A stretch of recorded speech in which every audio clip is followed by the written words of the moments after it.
Good morning students. Class tenth में आज new chapter शुरू करने जा रहे हैं। क्लास टेंथ का आज हम लाइफ प्रोसेस जीवन प्रक्रिया लाइफ प्रोसेस मतलब जीवन प्रक्रिया शुरू करने जा रहे हैं। इसका आज हम पार्ट 1 करेंगे। ओनली इंट्रोडक्शन पढ़ेंगे। How do we tell the difference between what is alive and what is not alive. हम कैसे पता करेंगे कौन से जीव जीवित हैं और कौन से जीवित नहीं हैं। If we see a dog running, अगर हम भागता हुआ कुत्ता देखते हैं। काउ इज स्विंग कर्ड, अगर एक गाय जुगाली कर रही है। और a man shouting loudly on the street, और एक आदमी बहुत तेज़ गति से चिल्ला रहा है गली में। We know that these are living beings, हम उनको क्या कहते हैं, ये जीवित जीव हैं। What if a dog and cow और ए मैन वर्स asleep, अगर एक आदमी, एक कुत्ता और एक गाय सो रही हैं तब क्या कहेंगे।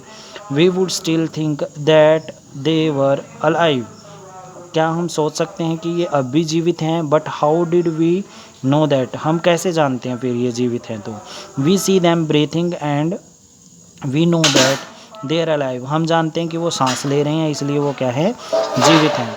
वट अबाउट प्लांट्स, पौधों के बारे में क्या है। How do we know that they are alive, कैसे पता करेंगे कि वो जीवित हैं। We see them green and some of us will say but what about plant that have leaves of colours other than greens, ये कह रही हैं कि हम कैसे पता करेंगे कि वो जीवित हैं उनके हरे पत्ते देखकर।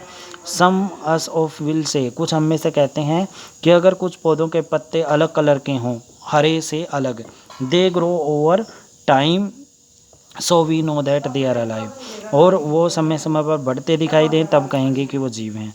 सम will say in other words we tend to think of some sort of moment, कुछ गति के कारण भी कह सकते हैं। आइदर ग्रोथ रिलेटेड और नॉट, कुछ हम किसके कारण कह सकते हैं, उनकी बढ़ती हुई लंबाई के बारे में, ग्रोथ के बारे में। रिलेटेड और नॉट, इससे रिलेटेड भी हम कह सकते हैं नहीं। Is common evidence for being alive, कुछ कॉमन एविडेंस हैं जीवित जीवों के लिए। But a plant that is not visible growing is still alive and some animal can breathe without visible movement, कहते हैं कुछ पौधे ऐसे होते हैं, कुछ वृक्ष ऐसे होते हैं जिनमें मूवमेंट नहीं होती। कुछ पशु ऐसे होते हैं जो सांस लेते हुए नहीं दिखाई देते, फिर भी हम उनको जीवित बोलते हैं।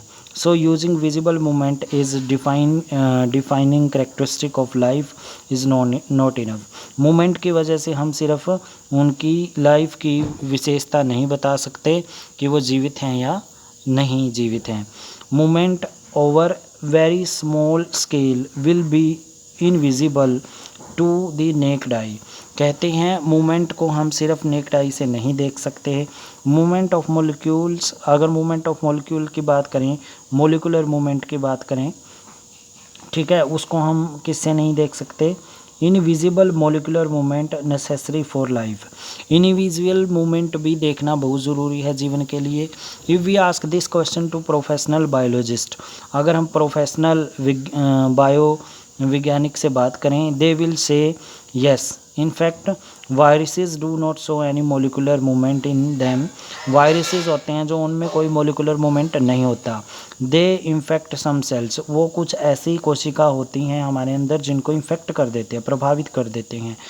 And that is partially why there is a controversy about whether they are truly alive और नॉट, तो इनके बीच में कंट्रोवर्सी बनी हुई है कि वो जीवित होते हैं या जीवित नहीं होते हैं। Why are molecular movement needed for life, molecular movement क्यों ज़रूरी होता है। मोलिकुलर मूवमेंट का मतलब होता है जो हमारे पास पदार्थ का ढांचा होता है, मोलिक्यूल्स होते हैं, ऑक्सीजन है, कार्बन डाइऑक्साइड है, इनका मूवमेंट बहुत ज़रूरी होता है जीवन में। We have seen in earlier classes that living organism are well organised, जो जीवित जीव होते हैं वो उनका ढांचा पूरी तरह से ऑर्गेनाइज्ड होता है। दे कैन हैव टिश्यू, उनमें उत्तक होते हैं। टिश्यू हैव सेल, उत्तक में कोशिकाएं होती हैं। कोशिकाएं have smaller component in them, कोशिका में छोटे छोटे कंपोनेंट होते हैं, जैसे हमारे पास न्यूक्लियस, उसके बाद हमारे पास न्यूक्लियर प्लाज्मा, उसके बाद साइटोप्लाज्मा, उसके अंदर गोल्गी अपरेटस, ये सारी चीज़ें होती हैं। And so on, because of the effect of environment this organised order nature of living structure, is very likely to keep breaking down. कहते हैं यहाँ पे order of nature living structures is very likely to keep breaking down over time. कुछ समय के बाद ये structure क्या हो जाता है, टूट जाता है। If order break down the organised will no longer to alive.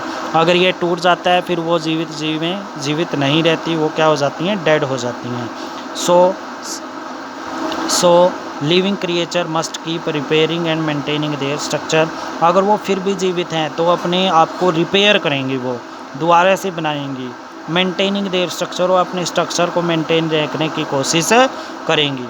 Since all the structure are made up of molecule, ये सभी स्ट्रक्चर मॉलिक्यूल से बनते हैं। प्रोटीन, कार्बोहाइड्रेट, नाइट्रोजन, फॉस्फेट, इन सब से बनते हैं।